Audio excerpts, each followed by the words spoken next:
ಸೃಷ್ಟಿಯ ಆರಂಭದಲ್ಲಿ ಬ್ರಹ್ಮದೇವನ ಬೆನ್ನಿನಿಂದ ಅಧರ್ಮ ಎಂಬ ದುರ್ಗುಣ ಹುಟ್ಟಿತು.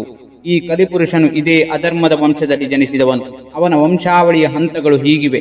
ಅಧರ್ಮ ಮತ್ತು ಅವನ ಪತ್ನಿ ವೃಷ ಅಂದರೆ ಸುಳ್ಳು ದಂಪತಿಗಳಿಗೆ ದಂಭ ಅಂದರೆ ತೋರಿಕೆ, ಅಹಂಕಾರ ಮತ್ತು ಮಾಯೆ ಅಂದರೆ ಮೋಸ ಎಂಬ ಇಬ್ಬರು ಮಕ್ಕಳಾದರು. ದಂಭ ಮತ್ತು ಮಾಯೆಗೆ ಲೋಭ ಅಂದರೆ ದುರಾಸೆ ಮತ್ತು ನಿಕೃತಿ ಅಂದರೆ ವಂಚನೆ, ಕುಟಿಲತೆ ಜನಿಸಿದರು.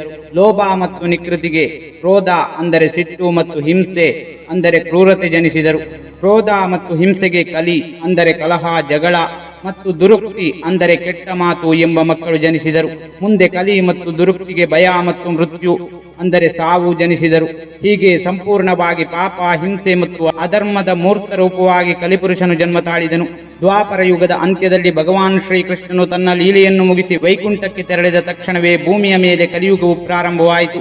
ಈ ಸಮಯದಲ್ಲಿ ಪಾಂಡವರ ಮೊಮ್ಮಗನಾದ ಅಭಿಮನ್ಯುವಿನ ಮಗ ಅಂದರೆ ಪರೀಕ್ಷಿತ ಮಹಾರಾಜನು ಧರ್ಮನಿಷ್ಠೆಯಿಂದ ಇಡೀ ಭೂಮಂಡಲವನ್ನು ಆಳುತ್ತಿದ್ದನು. ಒಮ್ಮೆ ಪರೀಕ್ಷಿತ ಮಹಾರಾಜನು ರಾಜ್ಯ ಸಂಚಾರದಲ್ಲಿದ್ದಾಗ ಸರಸ್ವತಿ ನದಿಯ ದಡದಲ್ಲಿ ಒಂದು ವಿಚಿತ್ರ ಹಾಗೂ ಆಘಾತಕಾರಿ ದೃಶ್ಯವನ್ನು ನೋಡಿದನು.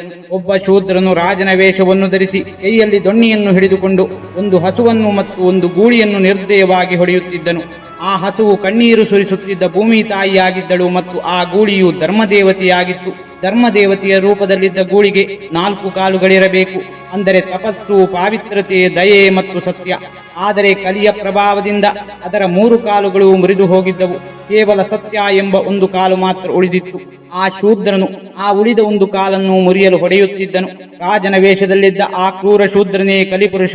ಧರ್ಮದೇವತೆಗೆ ಮತ್ತು ಗೋಮಾತೆಗೆ ಆಗುತ್ತಿದ್ದ ಹಿಂಸೆಯನ್ನು ಕಂಡ ಪರೀಕ್ಷಿತ ಮಹಾರಾಜನಿಗೆ ಅತೀವ ಕೋಪವಂತು. ಆತನು ಕಲಿಪುರುಷನನ್ನು ಸಂಹರಿಸಲು ತನ್ನ ಕತ್ತಿಯನ್ನು ಎತ್ತಿದನು. ಪರೀಕ್ಷಿತನ ರೌದ್ರಾವತಾರವನ್ನು ಕಂಡು ಭಯಭೀತನಾದ ಕಲಿಪುರುಷನು ತನ್ನ ರಾಜವೇಷವನ್ನು ಕಳಚಿ ಪರೀಕ್ಷಿತನ ಪಾದಗಳಿಗೆ ಎರಗಿ ಕ್ಷಮೆಯಾಚಿಸಿ ಶರಣಾಗತನಾದನು. ಶರಣಾದವರನ್ನು ಕೊಲ್ಲುವುದು ಕ್ಷತ್ರಿಯ ಧರ್ಮವಲ್ಲವೆಂದು ಅರಿತ ಪರೀಕ್ಷಿತ ಮಹಾರಾಜನು ಅವನಿಗೆ ಜೀವದಾನ ನೀಡಿದನು. ಆದರೆ ತಕ್ಷಣವೇ ತನ್ನ ರಾಜ್ಯವನ್ನು ಅಂದರೆ ಭೂಮಂಡಲವನ್ನು ಬಿಟ್ಟು ತೊಲಗು ಎಂದು ಆಜ್ಞಾಪಿಸಿದನು. ಆಗ ಕಲಿಪುರುಷನು ಕಳಕಳಿಯಿಂದ ಬೇಡಿಕೊಂಡನು, ಮಹಾರಾಜ, ಇಡೀ ಭೂಮಂಡಲವು ನಿನ್ನ ಧರ್ಮದ ಆಳ್ವಿಕೆಯಲ್ಲಿದೆ. ನಾನು ಎಲ್ಲಿಗೆ ಹೋದರೂ ನಿನ್ನ ಬಾಣಗಳ ಭಯವಿದೆ. ದಯವಿಟ್ಟು ನನಗೆ ವಾಸಿಸಲು ಕೆಲವು ನಿರ್ದಿಷ್ಟ ಸ್ಥಳಗಳನ್ನು ನೀಡು.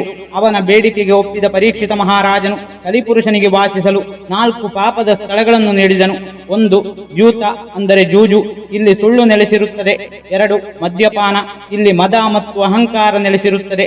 3 ಸ್ತ್ರೀಸಂಗ ಅಂದರೆ ವ್ಯಭಿಚಾರ, ಇಲ್ಲಿ ಅತಿಯಾದ ಕಾಮ ನೆಲೆಸಿರುತ್ತದೆ.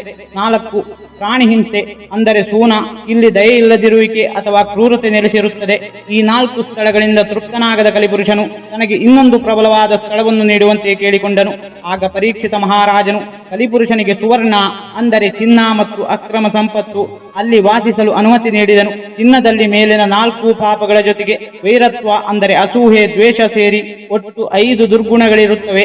ಅಂದಿನಿಂದ ಕಲಿಪುರುಷನು ಈ 5 ಸ್ಥಳಗಳಲ್ಲಿ ನೆಲೆಸಿದ್ದಾನೆ. ಭಾಗವತ ಪುರಾಣದ 12ನೇ ಸ್ಕಂದವು ಕಲಿಯುಗದ ಭವಿಷ್ಯವನ್ನು ವಿವರಿಸುತ್ತದೆ. ಕಲಿಯುಗವು ಮುಂದುವರಿಯುತ್ತಿದ್ದಂತೆ ಕಲಿಪುರುಷನ ಪ್ರಭಾವದಿಂದ ಭೂಮಿಯ ಮೇಲೆ ಧರ್ಮವು ಸಂಪೂರ್ಣವಾಗಿ ನಾಶವಾಗುತ್ತದೆ. ಆಡಳಿತಗಾರರು ಕಳ್ಳರು ಮತ್ತು ದರೋಡೆಕೋರರಂತಾಗುತ್ತಾರೆ. ಜನರ ಆಯುಸ್ಸು, ಬುದ್ಧಿ ಮತ್ತು ಶಕ್ತಿ ಕ್ಷೀಣಿಸುತ್ತದೆ. ಕಲಿಯುಗದ ಕೊನೆಯ ಹಂತದಲ್ಲಿ ಪಾಪವು ಮಿತಿ ಮೀರಿದಾಗ ಭಗವಾನ್ ಶ್ರೀಮನ್ನಾರಾಯಣನು ಶಂಬಲ ಗ್ರಾಮದಲ್ಲಿ ವಿಷ್ಣುಯಶ ಎಂಬ ಬ್ರಾಹ್ಮಣನ ಮನೆಯಲ್ಲಿ ಕಲ್ಕಿ ಅವತಾರವನ್ನು ತಾಳುತ್ತಾನೆ.